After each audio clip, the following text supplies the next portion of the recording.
ಆಫೀಸಲ್ಲಿ ಪ್ರಸಾದ ತಿಂದ್ರು ತಪ್ಪ. ಡೇ 171. ಗುರು, ಇವತ್ತಿಂದ ನಮ್ಗೂ ಆಫೀಸ್ ಶುರು. ಬೋಲಾತೋ ನಮ್ದಕ್ಕೆ ತಿಂಗಳಲ್ಲಿ 1 ವಾರ ಆಫೀಸ್ಗೆ ಹೋಗ್ಬೇಕಿಲ್ಲ. ಸೊ ಈ ತಿಂಗಳದ ಕೋಟ ಶುರು.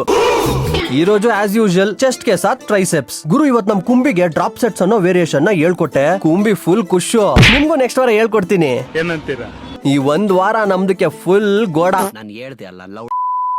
ಸೆಕೆಂಡ್ ಮಿಲ್ ತಿಂತಾ ಇದ್ವಿ. ಆಫೀಸ್ ಕ್ಯಾಬ್ ಅಣ್ಣ ಫೋನ್ ಬಂತು. ಟಟ್ ಅಂತ ತಿಂದು ಪಟ್ ಅಂತ ಪಿಕ್ ಆದ್ವಿ. ನಮ್ ಇತಿಹಾಸ ಗೊತ್ತಲ್ಲ.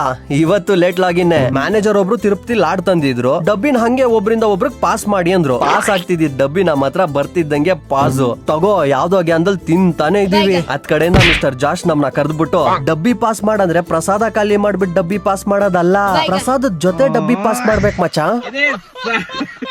ಪ್ರಸಾದ ಅಂತ ತಿಂದ್ವಪ್ಪ. ತಪ್ಪ ಹೇಳಿ ನಾವು ಬಾಯಿ ಮುಚ್ಕೊಂಡಿದೀವಿ, ನಮ್ನ ಕೆಣಕ್ಬೇಡ. ಇವತ್ ಕೊಲಿಗೊಬ್ರದ್ ಬರ್ಡೇ ಇತ್ತು. ಸಿಂಪಲ್ ಆಗಿ ಕೇಕ್ ಕಟ್ಟಿಂಗು. ಅಂಡ್ ನಾವ್ ಆಲ್ರೆಡಿ 2-3 ಬೈಟ್ ಲಾಡ್ ತಿಂದಿದ್ವಿ. So no cake. ಗುರು, ಒಂದ್ ಪ್ರಶ್ನೆ. ಮನೆಗಳಲ್ಲಿ ನೈಟ್ ಶಿಫ್ಟ್ ಆಫೀಸ್ಗೆ ಹೋಗಕ್ ಬಿಡ್ತಾರೆ, ಆದ್ರೆ ನೈಟ್ ಔಟ್ ಹೋಗಕ್ ಯಾಕೆ ಬಿಡಲ್ಲ? ಥಿಂಕ್ ಮಾಡಿ. ಟಾಟಾ.